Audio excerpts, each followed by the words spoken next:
Today's video is sponsored by Hit Point Press and the new Shift RPG system. Alright guys, Jameson and Alex here. Today we are talking about the Circle of Mutation Druid from the Grim Hollow campaign setting. Yeah. So if you're new to the channel or the series, what we're going to do is go through all the abilities gained in the subclass. We're going to rate the roleplay, combat, and synergy based on how the abilities gained in the subclass improve on the base class abilities. Yep. Don't forget to like, comment, and subscribe to be entered in our D&D Beyond bundle giveaway. We want to give you free stuff. All that being said, let's get right into it. Starting off, we have Mutate Shape, which is going to be kind of the framework what we're working around here. While you are transformed by Wild Shape, you can use a bonus action to expend a spell slot. Gain a number of mutation points equal to the level of the spell slot expended. These mutation points last until they are spent or your use of your Wild Shape ends. While you're in your beast shape, you can expend one or more mutation points, no action required by you, to select a mutation from the list below when you do your physical body contorts and changes in a gruesome display. There are several choices. We'll try to get through them quickly as possible. First off is Creature of the Sea. For 1 point, you can breathe air and water and gain a swim speed of 30 feet. And for an additional point, your swim speed increases to 60 feet. Creature of the Sky. For 3 points, you gain a fly speed of 30, and for additional 2, its speed increases to 60 feet. Dark Vision, 1 point, 60 feet of dark vision, simple enough. Echolocation, for 4 points, you have blind sight out to a distance of 30 feet while you are not deafened. Makes sense. And then we also have Enchanted Attacks. For 1 point, your attacks count as magical for the purpose of overcoming resistance and immunity to non-magical attacks and damage. But wait, there's more. Yes, we also have Enlarge for 1 point, increase your size by 1 step. That is from medium to large, for example. You can spend an additional 2 mutation points to increase your size by 2 steps instead, such as medium to huge. We also have Multi-Attack. For a number of mutation points equal to 2 plus 2 times your beast form's CR. Freaking math. Whenever you use your action to make a natural weapon attack, you can make 2 natural weapon attacks instead. Creatures that already have multi-attack can take 1 additional natural weapon attack. We also have Natural Armor. For 1, 2, or 3 points, you can increase your AC by an equal amount.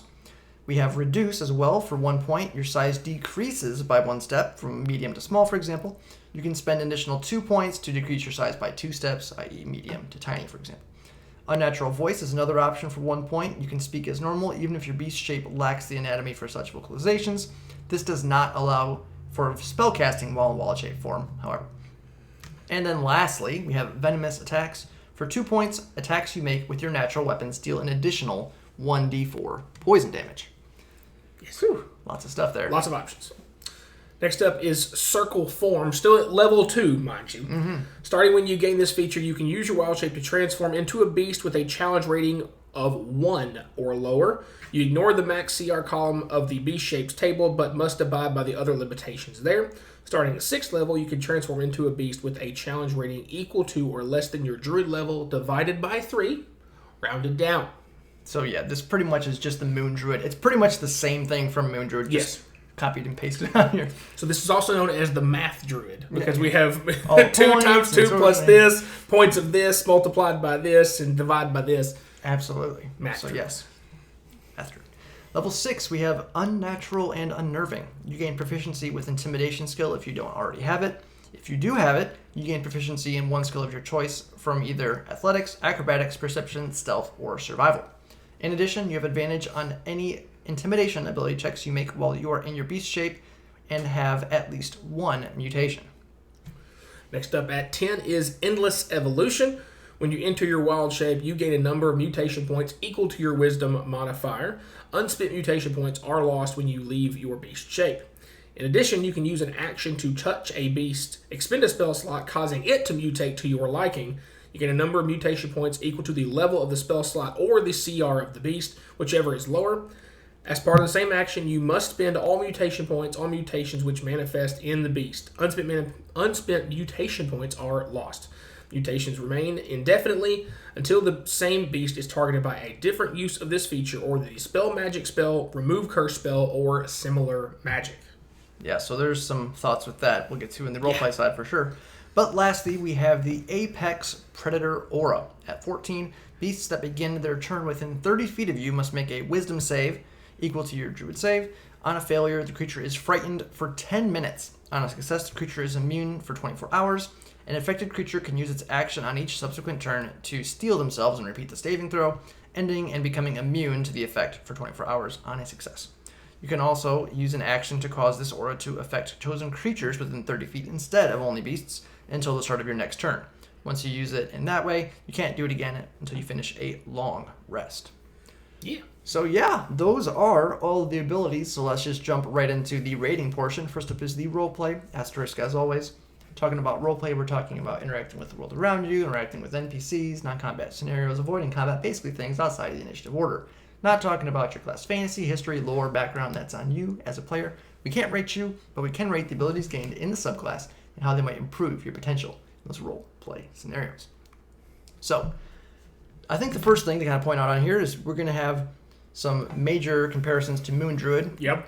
Specifically because it does use the same CR rules. Yeah, the same table, essentially, yeah. Mm-hmm. So with that, there's going to be some things that you have to consider, though the biggest difference with this is all of the mutations that go along with it. Mm-hmm. So with the mutations, there's a lot of variety that you can do, and some shenanigans, I mean, getting, like, flying, swimming speed, getting...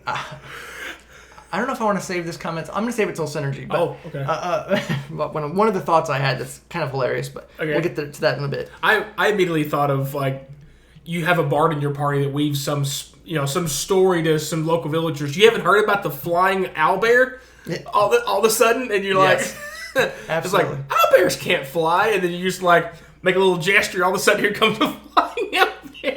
Although, to be fair... Like, wait a minute. To stifle all the anger that I already can feel welling. Oh, no. Owlbears are monstrosities. I mean... But, with your mutations, you could make yourself look like an owlbear. Potentially, take the flying with the...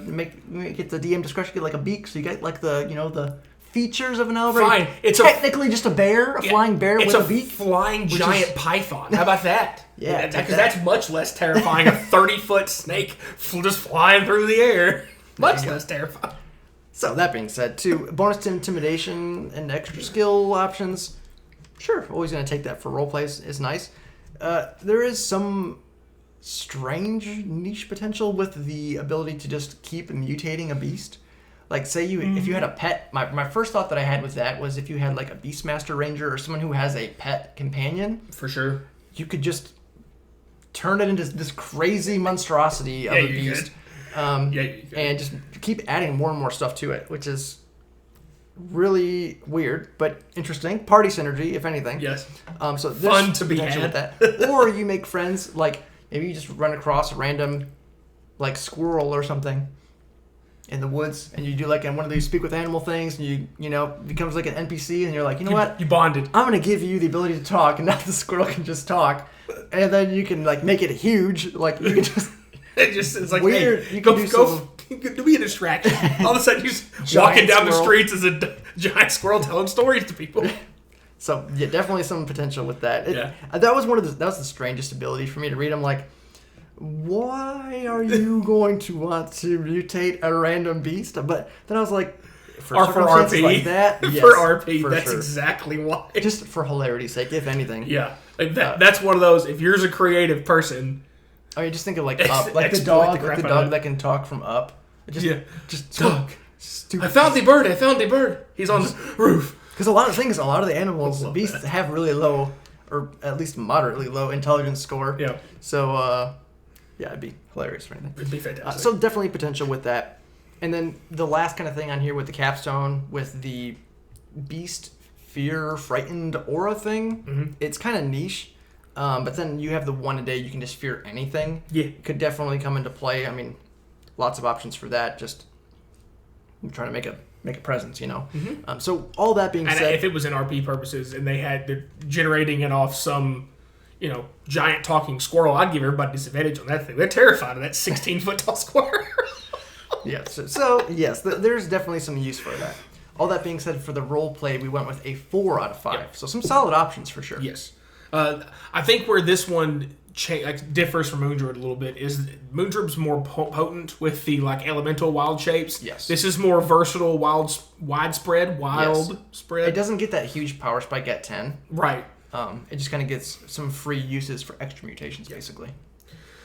Things stay interesting for the combat side of things. Again, because you have so many choices of what you can do, you do get the Moon Druid, rules for your wild shape. So your wild shape actually is usable in combat regularly. And you have options, personal favorite on here actually is the blind sight feature, just because if you're in pitch darkness, you don't have dark vision or whatever else, or something does try to blind you, you can get around that in a very interesting way, and that's a very cool thing. And because most things that give blinds out just only 5 or 10 feet, right? So the fact that you can get it out to 30, it's cool. Like I said, I'm not saying it's going to be the most useful thing all the time, but it's my personal favorite in terms of uniqueness is that's there. But being able to swim if you needed to, fly if you needed to, getting around damage resistances and things, getting yourself more armor, getting multi-attack, getting able to get bigger, which is going to be a bigger advantage in combat most of the time. And even the venomous attacks isn't incredible because it's poison damage, but it is an option, so there's extra damage to be had there. So there's plenty of good choices on top of that. And of course, the endless evolution, you're getting some free points. Yep. So you're able to do more of the mutations more often, which is great. You can, if again, like James said, if you've got another beast in the party for some, for whatever reason, you can empower them on top of whatever you're doing. It may cost you a lot of points to do it, but you can get real potent with it between yourself and another creature in the party. And then, of course, the frightening are a couple different ways you can get the frightening off. Isn't always the most powerful thing, but again, if you're fighting something that you can make it afraid and it only has melee attacks and it can't get into range of you or whatever else it's afraid of, it can be more effective than you think it is if it does hit. But again, for all the versatility of choices, all the things that are there, especially if you're creative, what you can do with all the different options, we went with another 4 on the combat side of things as well. It's pretty solid. It's a good alternative to Moon Druid, though it does lack some of the potency, which I'll get to on the synergy side of things, which I think one of the biggest things with the synergy, in comparison, again, we have to compare it directly to Moon Druid because it's the closest comp for it for sure. With it, the thing with Moon Druid is you get the ability to expend spell slots to heal yourself. You also get your elemental wild shape, so you get a huge CR buff early on, because eventually, at CR 18 you're doing divided by 3, so you can hit a CR 6 beast, which I believe one of the biggest ones on there is going to be, if you're just going by typically Mammoth is CR6. I'm trying to think of a top man. Is that the one? It's going to be the go-to for that kind of thing, just as a general rule. But I think the thing that's hilarious to me that I was going to mention earlier is you could... Oh, no. For example... He's done a shenanigan. For example, you could be a Mammoth. You can? And then you could use points, a bunch of points, to reduce your size down to, small, tiny. You don't just spend a bunch of slots. You could reduce yourself down to be like a tiny mammoth. Yeah. That you still have all the damage and everything that goes along the trampling charge, all that nonsense as a tiny little thing flying around. Okay. And you could get flying speed. You could be a flying tiny mammoth with multi-attack, +3 AC that can talk, and have venomous attacks. Yeah. And you're just this tiny little flying demon spawn that just destroys everything. I thought you had some really silly combo plans you didn't tell me ahead of time. It's no, it's just silliness. Just utter silliness. Just stupid. Got it. Which is, just for that point alone is hilarious to me. Worth an extra point. The problem for me with this a little bit is a couple things. First, it is a little awkward because you do have to use your bonus action to activate and bonus action to spend spell slots. Yes. So if you want to keep adding multiple things on, you're probably going to want to do it outside of combat. Otherwise, it's going to take you a little while to get ramped up. Mm-hmm. It's not as big a deal because as you get higher level, you stay wild shaped longer. So it kind of lasts. And when you can talk while you're in wild shape, that helps as well. You probably will want to do that and just stay in wild shape most of the time, just with the ability to talk.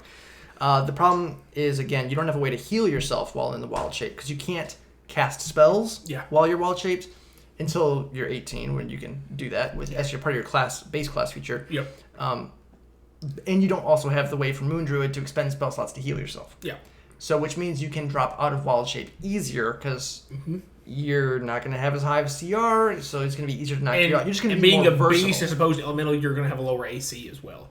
Right. Like Mammoth's have got a ton of hit points, but not very much AC.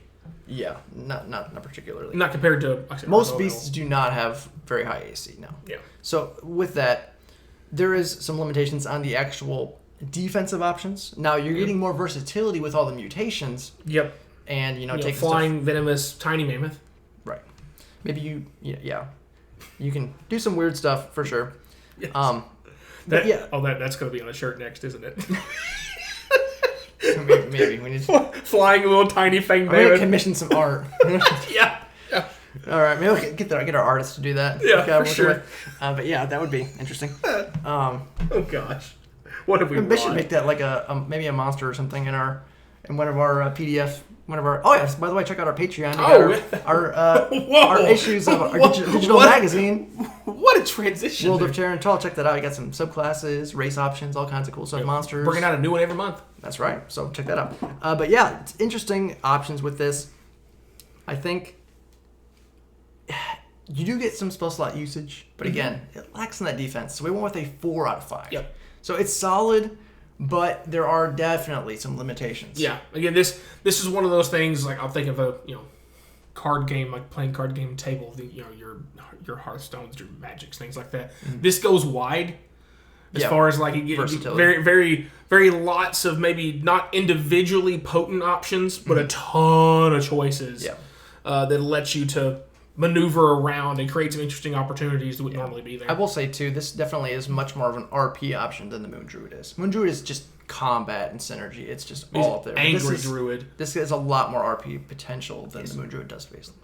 But yeah, that's gonna be it for today. So don't forget, guys, if you enjoyed the video, like, subscribe, hit the bell notification so you know when all of our new videos are out. Make sure to check out our sponsors in the link down below. And as always, thanks for watching. Shift is a brand new RPG system in development that lets you play in any world you can imagine and allows players and GMs to create their own custom rules with ease. Every aspect of Shift is powered by traits with an associated Shift die. As characters use their traits to interact with the world around them, the traits die will change, shifting to better or worse dice as the narrative unfolds. Every die roll in Shift risks your dice shifting, which keeps the action exciting and dynamic. Check it out today at hitpointpress.com/shift.